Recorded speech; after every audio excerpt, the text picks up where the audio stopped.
isso aí, agora de volta com o secretário de Planejamento do Tribunal Regional Eleitoral da Bahia, Maurício Amaral. Então, Maurício, a Justiça Eleitoral adotou todas as medidas sanitárias possíveis para reduzir as possibilidades de contaminação nas sessões eleitorais, certo? Foi uma tarefa realizada com a ajuda de uma consultoria sanitária formada pela Fiocruz e outras entidades. Então, para garantir a segurança do eleitor, explica pra gente como é que vai funcionar esse passo a passo dentro da sessão eleitoral. Muito bem, então como você disse, são diversas medidas tomadas pela Justiça Eleitoral, né? A primeira delas foi estender o tempo de votação. A votação vai começar às 7 horas e não às 8, como habitualmente acontece. A segunda foi reservar um tempo entre 7 e 10 horas da manhã, para que preferencialmente seja destinado ao voto dos idosos, né? Digo preferencialmente porque naturalmente alguém que esteja acompanhando o idoso, principalmente, vai poder votar normalmente, se votar naquela mesma sessão. Mas é também uma medida que busca evitar aglomerações no local, preservando a saúde dos idosos.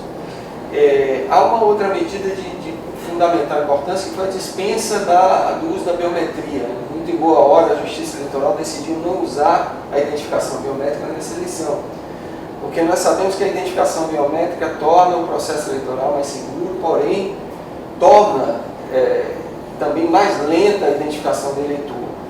E, portanto, a retirada dessa exigência vai dar um fluxo melhor no local de votação.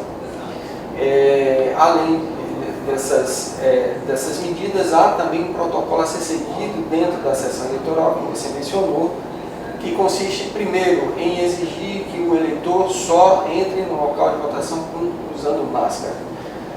Segundo, tem um protocolo dentro mesmo da sessão, que ele exibe o documento a uma certa distância do mesário, que o confere. Se houver necessidade de checar a identidade, guardando uma certa distância, ele retira e recoloca rapidamente a máscara para que a identificação seja confirmada. Depois ele assina o caderno de votação, deixa ali a sua documentação, tem as mãos higienizadas com álcool em gel, vai até a sessão, a cabine eleitoral, realiza o seu voto para vereador, o seu voto para prefeito, retorna, guarda a documentação, higieniza novamente as mãos e sai. A caneta que ele usa, preferencialmente, ele deve trazer de casa.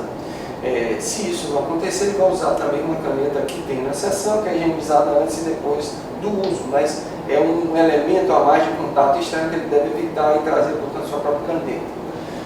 Os mesários e colaboradores estarão durante todo o tempo usando máscaras descartáveis, que serão trocadas a cada 4 horas,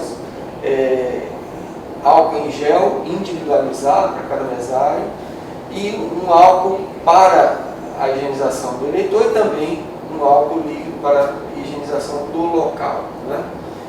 Todas essas medidas visam exatamente, como você disse, evitar ou reduzir ao máximo as possibilidades de contaminação durante o processo eleitoral.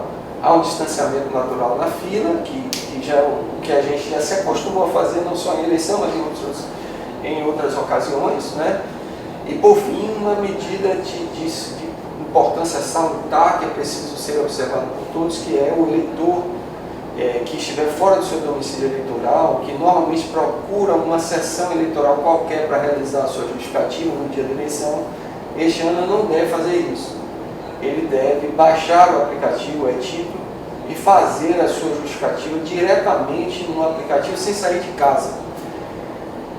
O grande desafio da Justiça Eleitoral nessa eleição é justamente esse, é manter na rua somente aquelas pessoas que precisam estar na rua pelo tempo necessário de estar na rua. Então, são eleitores, são fiscais, são o eleitor pelo tempo necessário apenas para votar, os fiscais, mesários e colaboradores, né? Força policial, etc.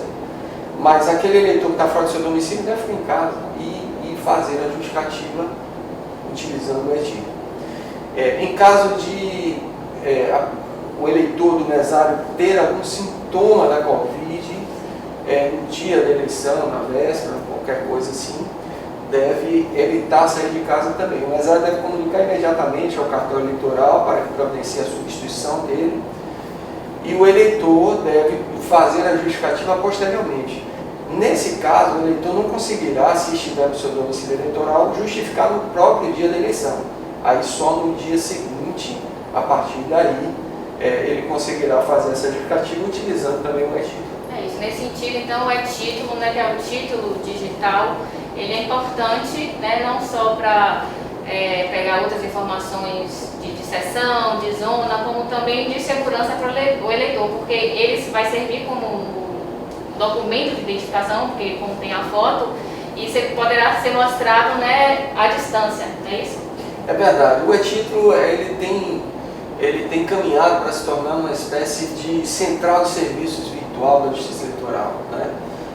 Hoje já se encontra no e-título diversos serviços, né, como emissão de certidão de quitação eleitoral, certidão de crime eleitoral.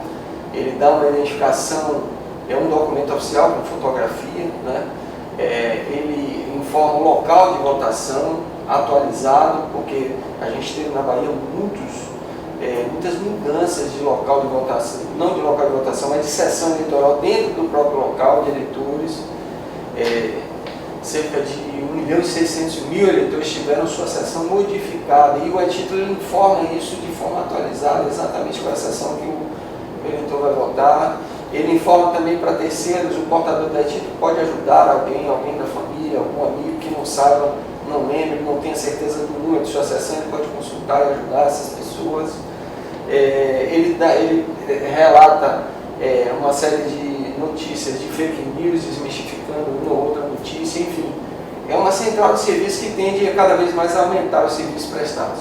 Agora, Maurício, no dia da votação, se algum eleitor, algum mesário não seguir, né, aquela norma sanitária, né, prevista pela Justiça Eleitoral, como é que a Justiça Eleitoral vai proceder? Tem alguma punição, alguma orientação? Os mesários têm que observar rigorosamente a orientação do cartório. Eles estão sob a supervisão do presidente da mesa, no caso da sessão, tem um contato local, em cada local de votação você tem um coordenador, e todos eles respondem ao juiz eleitoral, né? Em havendo qualquer desvio nas recomendações, o juiz eleitoral será chamado a tomar e adotar as providências necessárias. Quanto ao eleitor, se ele não estiver usando máscaras, ele simplesmente não poderá entrar na sessão para realizar o seu voto. Certo. Também a Justiça Eleitoral orienta também até evitar levar acompanhantes ou crianças, né, no dia da votação, para evitar justamente a aglomeração. Sim, perfeito. Todas as medidas que estão sendo adotadas, todas das quais falamos, são medidas que visam adaptar uma eleição a um cenário de pandemia que nós vivemos, né? Então, dentro desse cenário, não se pode permitir aglomeração desnecessária. Então, deve-se evitar, de fato, o acompanhante que você pode deixar em casa. Naturalmente, algumas vezes é inevitável. Tem eleitores que têm uma criança, não tem com quem deixar, e aí somente nesse caso se compreende levar.